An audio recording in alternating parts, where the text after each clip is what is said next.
माझं लहानपणीपासूनचं स्वप्न होतं की बिझनेसच करायचा. नमस्कार, मी दित्या गावडे.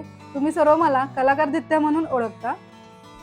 लहानपणापासून खूप वेगवेगळ्या कला मी शिकले. हँडक्राफ्टचे वेगवेगळे डिझाईन्स केले, मेणबत्त्या वगैरे बनवणं शिकले. अशा बऱ्याच गोष्टी शिकले.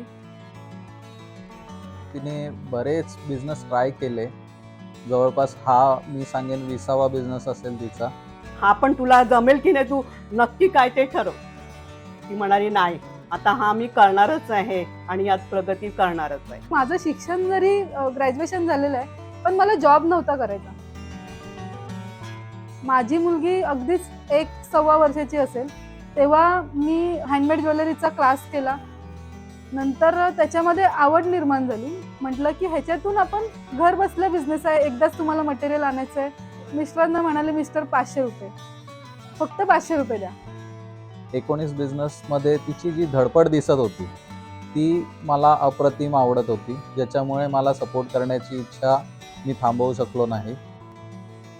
यामध्ये मिस्टरांची खूप जास्त साथ होती. ते म्हणाले, मी जॉब करतो, तू बिझनेस कर, तुला तुझं स्वप्न पूर्ण करायचंय, तू कर. कोणतीही नवीन ऑर्डर येते आम्हाला, तर त्या ऑर्डरमध्ये किती मटेरियल लागणार आहे, सो हे मटेरियल, त्याचं काउंटिंग, मग सर्वजणींना घेऊन आम्ही बसतो. एक मीटिंग होते की कोण किती काय बनवणार आणि त्याला लागणारं मटेरियल किती आहे. मग ते मटेरियलची आम्ही ऑर्डर देतो कारखान्यामध्ये. मटेरियल घ्यायला पण मी बाईकवर जाते, स्कूटीवर. पूर्ण स्कूटी आपली लोड असते मटेरियलनी. म्हणजे सकाळी अगदीच 6:45 वाजता पहिली बाई येते आपल्याकडे मटेरियल घ्यायसाठी. तिथून आमच्या दिवसाची सुरुवात होते. रात्री 11-12 वाजेपर्यंत आमचं काम चालू असतं.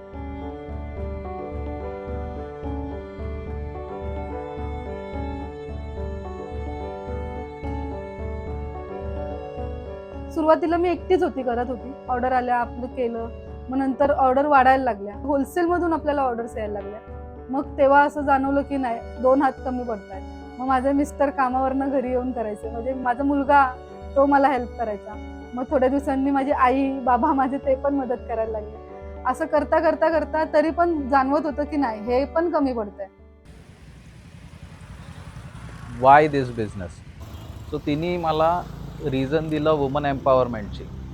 एक मनामध्ये होतं की जशी मी घरी बसून आहे, काहीच करत नाहीये, फक्त कोणावर तरी डिपेंडेड आहे, तसेच अनेक महिला आहेत ज्या घरी बसून आहेत. त्यांच्याकडे टाईम आहे, पण पैसा कमवण्यासाठी त्यांना बाहेर जाता येत नाही. मग अशा वेळेस त्यांना आपण समोरून काम देऊया. म्हणजे नक्की वाटतच नव्हतं की हे काम करू शकेल घरी बसून. असं वाटायचं की घरीच बसेन, पण हे घरी बसून हे आज काम आलं त्यामुळे जरा बरं वाटतंय. मला पहिला पगार आला ते चांगलं वाटलं. म्हणजे कसं आम्ही पहिल्यांदाच एवढे कमवले, कधी असे एवढे कमवलेच नाहीत असे. माझ्या मुलीच्या शिक्षणासाठी खर्च करता येतो. म्हणजे मला काही गरज लागली तर मी खर्च करता येतात.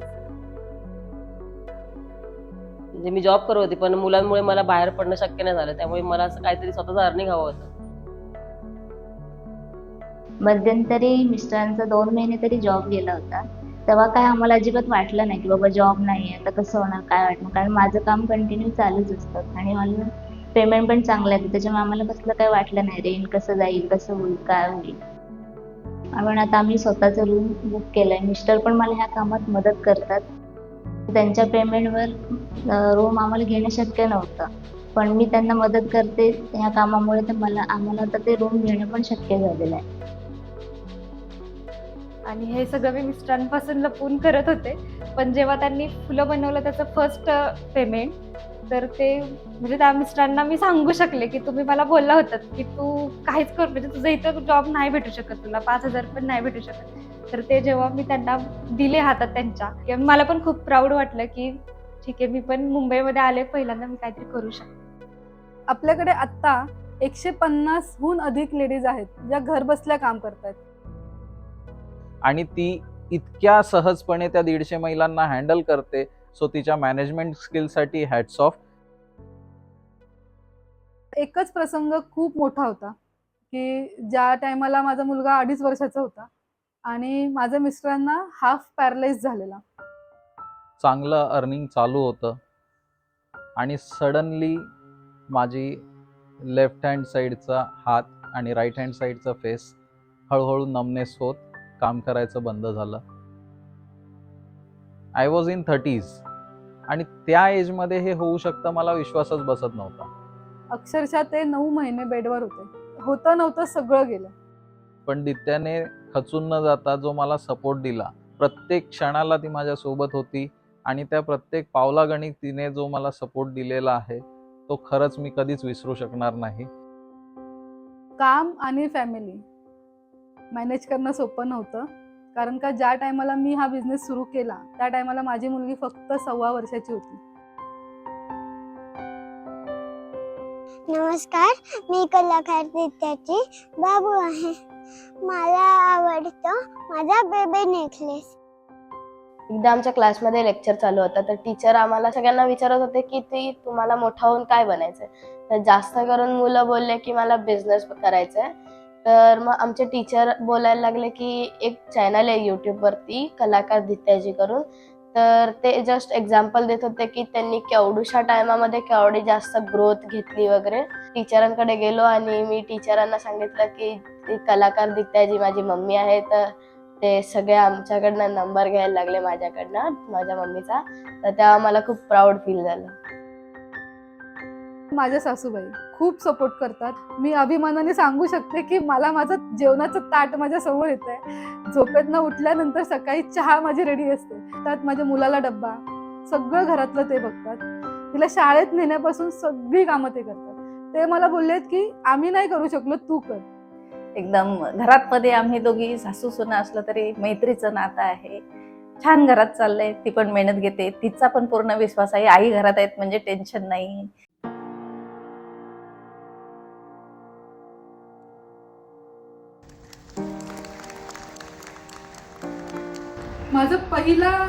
माझा सन्मान, आणि तेही एवढ्या मोठ्या व्यक्तीकडून. माझी प्रत्येक वेळी इच्छा असायची की तिने एकदा असं काहीतरी अवॉर्ड वगैरे जिंकावं, तिच्या लाईफमध्ये हा क्षण यावा आणि मी खाली बसून तिच्यासाठी टाळ्या वाजवाव्या. आणि तो क्षण तिने तिच्या मेहनतीने आणला. ह्या गृहिणीला त्यांनी उद्योजिकेचा एक मान दिला, त्यांच्याच स्टेजवरती बोलावून त्यांनी सन्मान केला. अजून काय हवंय आपल्याला? तिला स्टेजवर बघितलं, मला काय बोलावं हेच सुचेना. तिच्याबद्दल मला खूप कौतुक पण आहे आणि अभिमान पण आहे. खूप असा अभिमान वाटतो. आता एवढ्या लेवलपर्यंत आमच्या घरातलं कोणीच गेलं नाही.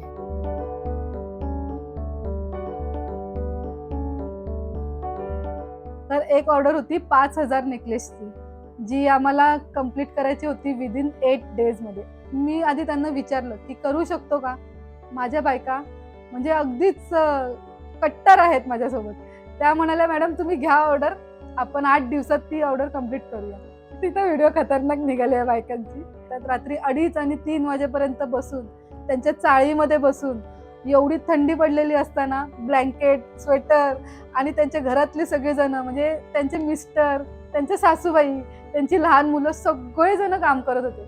आम्ही 8 दिवसात जी ऑर्डर द्यायची होती ती आम्ही अक्षरशः 5 दिवसात कंप्लीट केली. खूप मेहनती आहेत सगळ्या बायका. मी त्यांच्यासाठी खूप प्राऊड फील करते की त्या देवानेच त्यांना माझ्यासोबत जोडलेलं आहे. आणि मला खरंच खूप अभिमान आहे माझ्या बायकांचा, म्हणजे ज्या माझ्यासोबत आहेत. खूप साऱ्या महिलांचा हा प्रश्न आहे की मॅडम तुम्ही एवढ्या कमी रेटमध्ये ज्वेलरी कशी काय तुम्ही विकता. तर त्याच्यावरती मला सांगायचं की आम्ही होलसेलमध्ये ज्वेलरीचे जे आपल्याला लागणारं मटेरियल आहे ते आम्ही होलसेलमध्ये कारखान्यातून बनवून घेतो. म्हणजे तुम्ही जसे 12 1 डझन 2 डझन घेता तसं आम्ही 1-1 किलो 2 किलो 5 किलो असं घेतो. इथे तुम्ही बघू शकता आपला हा रॉ मटेरियल असा बनवून येतो आणि मग ह्याच्यावरती त्याचे डायमंड, मग त्याच्यानंतर त्याचे मोती वगैरे आम्ही लावतो. आणि आमच्याकडे खूप जास्त टीम मोठी असल्यामुळे, म्हणजे आपला कामगार वर्ग खूप जास्त असल्यामुळे मला हा सर्व रेट परवडतो. सो तुम्हाला जर का काही बिझनेस वगैरे करायचं असेल तर तुम्ही तेही करू शकता. आपल्याकडे सर्व ज्वेलरीपासून रॉ मटेरियलपर्यंत सर्व अवेलेबल आहे. इतरांपेक्षा वेगळं काय आहे? क्वालिटी, क्वांटिटी, रेट्स आणि माझी टीम, हीच माझी ताकद आहे. सध्या महाराष्ट्रात आणि इंडियामध्ये आपला ब्रँड ओळखला जातोच आहे, पण काही वर्षांमध्ये कलाकार दित्याजी हा ब्रँड अख्ख्या जगभरात ओळखला जाईल याची मला खात्री आहे.